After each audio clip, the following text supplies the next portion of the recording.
Step into a world of romance and mystery with Tamora Rose. Today we're reading Chapter 6 of Child of the Wind.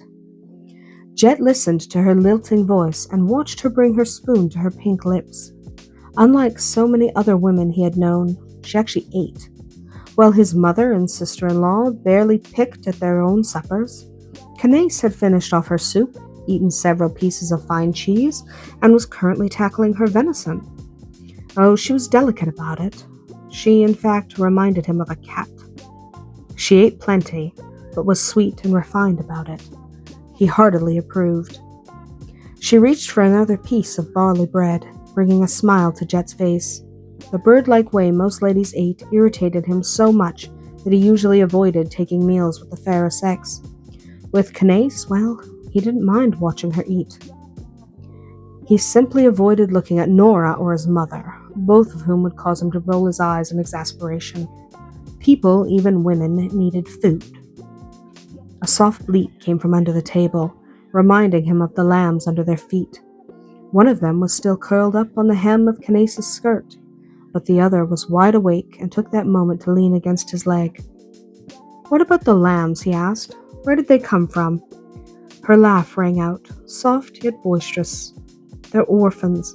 I've been raising them for the past 6 weeks. I couldn't very well leave them behind, not when there was no one else to care for them." "And the dog?" The black and white herding dog was snoozing in the corner, occasionally raising his head in search of a piece of food. "Bentley?" At his name, the dog rose and came to sit at her feet. "Duncan gave him to me when I turned 14.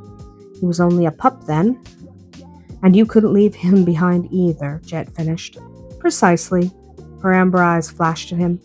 "They're my friends." Her tone had gone from sweet and playful to stubbornly defiant. She was ready to fight for a pair of lambs and a shaggy dog. Interesting. Especially interesting when he hadn't yet said anything against the animals.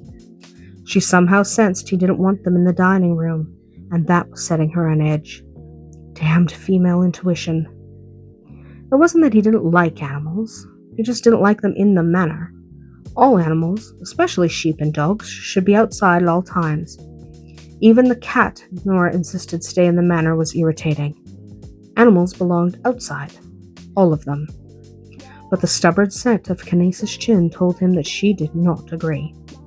He could pick a fight, but there was no reason to do so. It wasn't like the lambs were sleeping in his bed. He could ignore them for a time. Not forever, but for a time. Jett chose to change the subject. "Do you ride?" "All Scottish girls ride," she answered as her smile returned. "Duncan gave me my first horse when I was 3. He gave me a mare when I was 12. "The black one with the white blaze?" He thought he remembered a mare tied to the back of the carriage. "Her name is Epona." She ripped off a tiny piece of bread and slipped it into her mouth. "The Celtic horse goddess," he mused. Canace blinked her golden eyes at him. "I didn't expect you to know that." Just a little offended, Jett put down his supper knife. "We do have education here in England, probably more than you have in Scotland." The way he said that made her suspicious. "You don't like Scotland, do you?" She said it matter-of-factly, but underneath, she was just a little hurt. She loved Scotland, and he could sense it. He studied her for a moment, deciding how honest he should be. The truth was he didn't like Scotland, or Wales, or Ireland, or France. He loved England and everything English.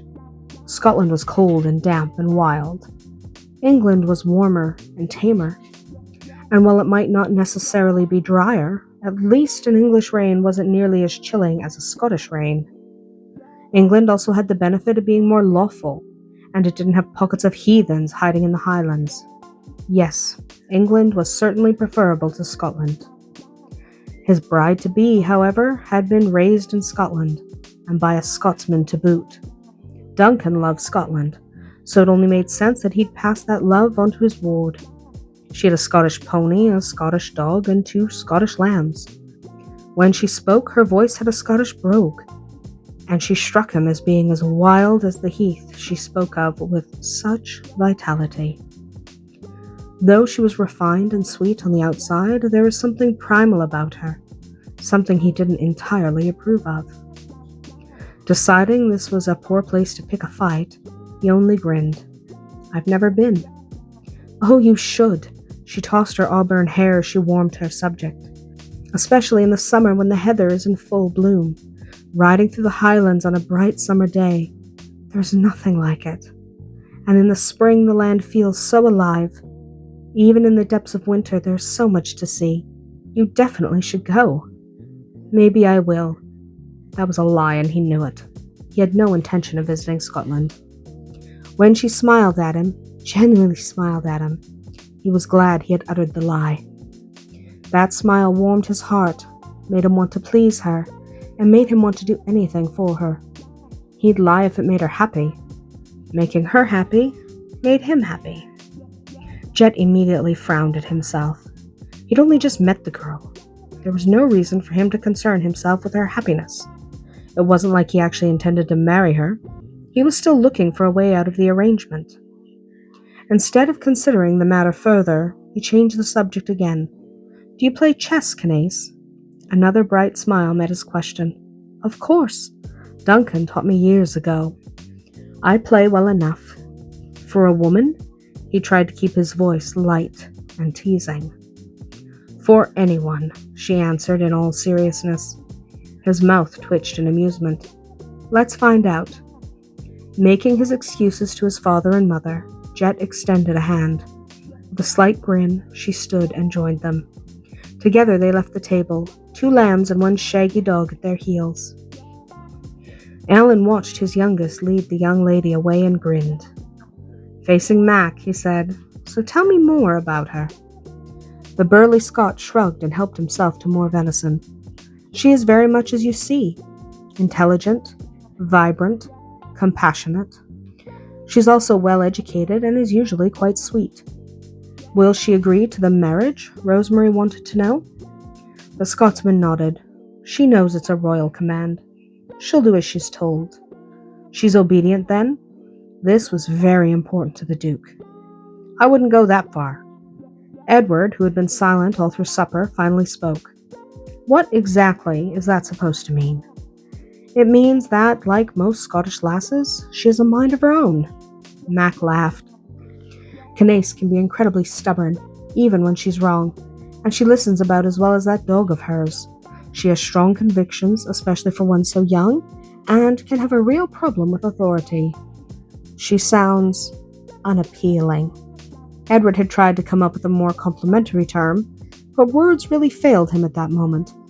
"Ed!" his wife admonished as she and Rosemary rose to fetch their samplers.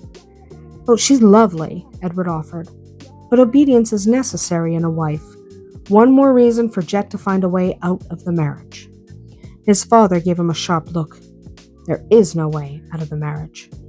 Deciding the conversation should focus more on Canace's good qualities, Rosemary caught Mac's eyes. "You said she was well educated. What skills does she have?" Mac smiled again. "She can read and write, of course, but she has also been taught history and geography, not only of England and Scotland, but of most of Europe. She figures as well as a moneylender and speaks 5 languages. The lute is her favorite instrument, though she plays others, and she sings as well as any other Scottish lass." Nora glanced from her mother-in-law to her father-in-law. "And on the more practical side?" A shrug answered her. "She rides as well as any man and knows everything there is to know about raising sheep and horses and dogs. She can play chess, backgammon, and fox and geese. And she wins, usually, unless she gets distracted, which happens more often than I'd like to admit." Rosemary's smile was fixed in place. "What about the more womanly arts? Can she sew a stitch or run a household?" Scott blinked at her. "Well, no." The looks he received made him frown. "I didn't think any of that was important." Alan cleared his throat. "Are you telling me that the woman who will marry my youngest son, the woman who is the Countess of Barsland, is not proper wife material?" At this, Mac took offense. "Of course the lass is wife material. She's beautiful, intelligent, compassionate, young, strong, and healthy. She can breed him fine sons and entertain him during a long winter's eve. For everything else, there are servants." The Duke only looked at his friend, uncertain how to explain it without offending the Scotsman. Luckily, his wife intervened. It hardly matters now, she decided. They are commanded to wed. The king will expect it to happen soon, but the two of them will need some time to know each other. There is no time, Ellen clarified. They should have been wed when Canace turned 15. Mac, his son, interrupted. If we don't give them some time, Edward said earnestly, expect Jett to run away with Tilda. Nora looked at him in horror. He wouldn't. He might. When all eyes turned to him, Edward hastened to explain. He mentioned it in passing, marrying Tilda so he couldn't be forced to marry Canace. And if you think about it, it would work.